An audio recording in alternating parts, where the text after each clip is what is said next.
রমজান মাসে এমন কোন আমল আছে কিনা যা করলে আল্লাহর প্রিয় বান্দা হওয়া যাবে?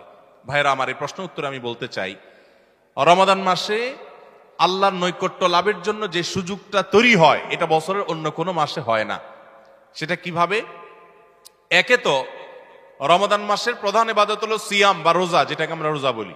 এই রোজা বা সিয়াম বা সাওম, এই ইবাদতটা আল্লাহর সঙ্গে বান্দার নৈকট্য লাভের সবচেয়ে বড় সোপান এবং সিঁড়িগুলার একটা। কারণ আল্লাহ তাআলা হাদিসে কুদসিতে বলেছেন, আস-সাওমু লি ওয়া আনা আজজি বিহি, রোজা এটা আমার জন্য বান্দা রাখে আর এটা বিনিময়ে আমি নিজে দিব।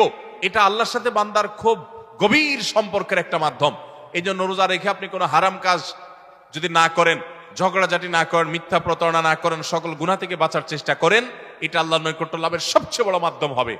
দ্বিতীয় উপায় হলো, আমরা রমজান মাসে সাহরি খাওয়ার জন্য ভোর রাতে সবাই উঠি, ঠিক না বেঠিক? ভোর রাতের এই সময়টা আল্লাহ তাআলা দুনিয়ার আসমানে এসে বান্দাকে ডেকে ডেকে ক্ষমা করেন। 5 ওয়াক্ত নামাজের জন্য আজান দেয় মুয়াজ্জিনরা, আর তাহাজ্জুদের জন্য আল্লাহ তাআলা নিজে ডাকেন, কোন মুয়াজ্জিনকে দিয়ে ডাকান না। আল্লাহ রাব্বুল আলামিন দুনিয়া আসমানে এসে বান্দাকে ডেকে ডেকে বলেন, আলা মিন মুবতালান ফাউআফি আলা, আলা মিন মুস্তাগফিরিন ফাগফির আলা, তোমাদের মধ্যে কেউ ক্ষমা প্রার্থনাকারী আছে যাকে আমি ক্ষমা করব? কোন বিপদগ্রস্ত আছে যাকে বিপদ আমি দূর করব? আল্লাহ ডেকে ডেকে এগুলা দেন। আল্লাহ নিজে ডাকেন তাহাজ্জুদের জন্য। সেটা আমরা 12 মাস পড়ার সুযোগ পাই না, কিন্তু রমজান মাসে পাই। 11 মাস পাই না, রমজান মাসে পাই। সাহরি খেতে উঠেন, ওই টাইমটাতে আল্লাহর সবচেয়ে কাছাকাছি যাওয়ার সুযোগ হয়। সিজদায় লুটায় পড়েন। সিজদা হলো আল্লাহর আরো কাছে যাওয়ার মাধ্যম।